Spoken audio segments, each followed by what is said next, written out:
شیر اور خرگوش۔ ایک گھنے جنگل میں ایک شیر رہا کرتا تھا۔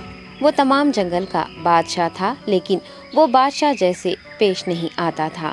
ہر دن بے رحمی سے جنگل کے جانوروں کو کھا جایا کرتا تھا۔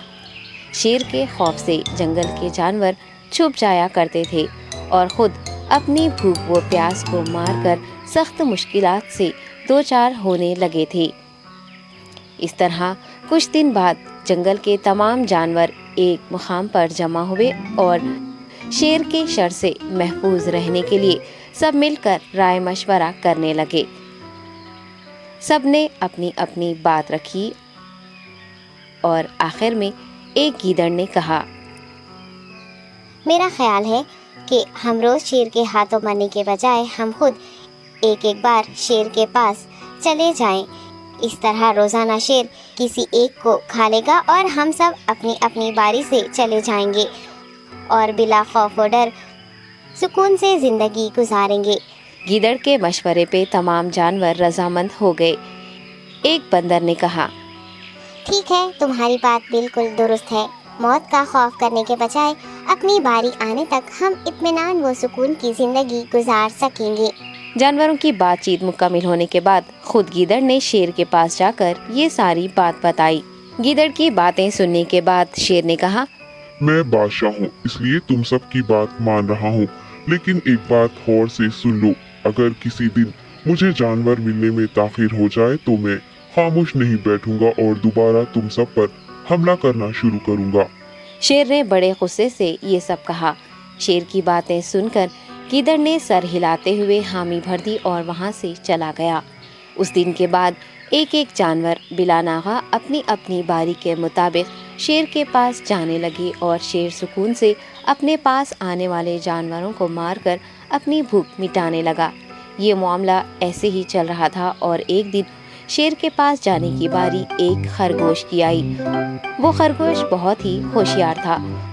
اسے شیر کے پاس جانا منظور نہیں تھا اور اس نے اپنے ساتھی جانوروں کو بے رحمی سے مارنے والے شیر کو سبق سکھانے کی ٹھان لی اور ایک اچھی تدبیر نکال کر آہستہ آہستہ شیر کی گفا کے پاس پہنچ گیا۔ تاخیر ہو جانے سے شیر کافی غصے میں تھا اور خرگوش کو دیکھ کر غصے سے کہنے لگا، میں نے تم سب کو پہلے ہی کہہ دیا تھا، دیر ہو جائے تو میں خاموش نہیں بیٹھوں گا۔ تم نے وعدہ خلافی کی ہے، اس لیے میں جنگل جا کر من چاہے جانور کا شکار کر کھا جاؤں گا۔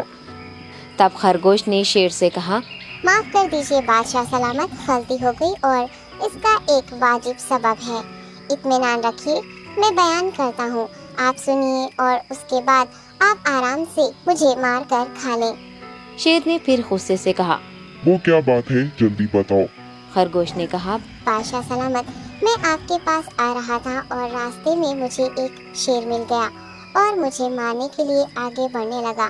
میں نے آپ کی بہادری کی بات اس شیر کے سامنے رکھی، لیکن وہ شیر آپ کے بارے میں بہت برا بھلا کہنے لگا۔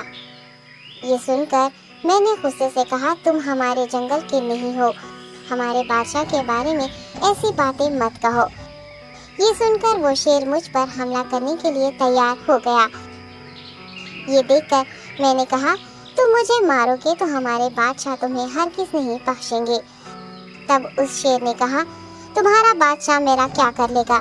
میں نے کئی ہاتھیوں کو اپنے پنجے سے مار گرایا ہے۔ تمہارا بادشاہ ہو یا کوئی اور ہو، میرے ہاتھوں بچ نہیں سکتا اور میرے سامنے کوئی ٹک نہیں سکتا۔ میں اسے ختم کروں گا۔ یہ سب بدتمیزی کرنے لگا۔ میں نے اس شیر سے کہا، تم ہمارے بادشاہ سے آ کر بات کرو۔ تب اس نے فخر سے کہا، میں کیوں آؤں؟ تمہارے بادشاہ میں دم ہے تو اسے ہی یہاں لے کر آؤ۔ یہ کہہ کر مجھے دبانے لگا۔ بادشاہ سلامت، اسی لیے آنے میں تاخیر ہو گئی۔ یہ سنتے ہی شیر غصے سے کہنے لگا، چلو ابھی چلتے ہیں، اسے ختم کر دوں گا۔ یہ سننے کے بعد خرگوش نے شیر کو جنگل کے درمیان موجود ایک کنویں کے پاس لے گیا۔ خرگوش نے کہا، بادشاہ اس کے اندر دیکھیے، وہ وہاں آپ کا بے صبری سے انتظار کر رہا ہے، آپ اسے اچھا سبق سکھائیے۔ شیر غصے سے فوراً کنویں میں جھانکنے لگا اور زور سے دہاڑنے لگا۔ تب دوسری جانب سے بھی دوسرا شیر دہاڑتا ہوا محسوس ہونے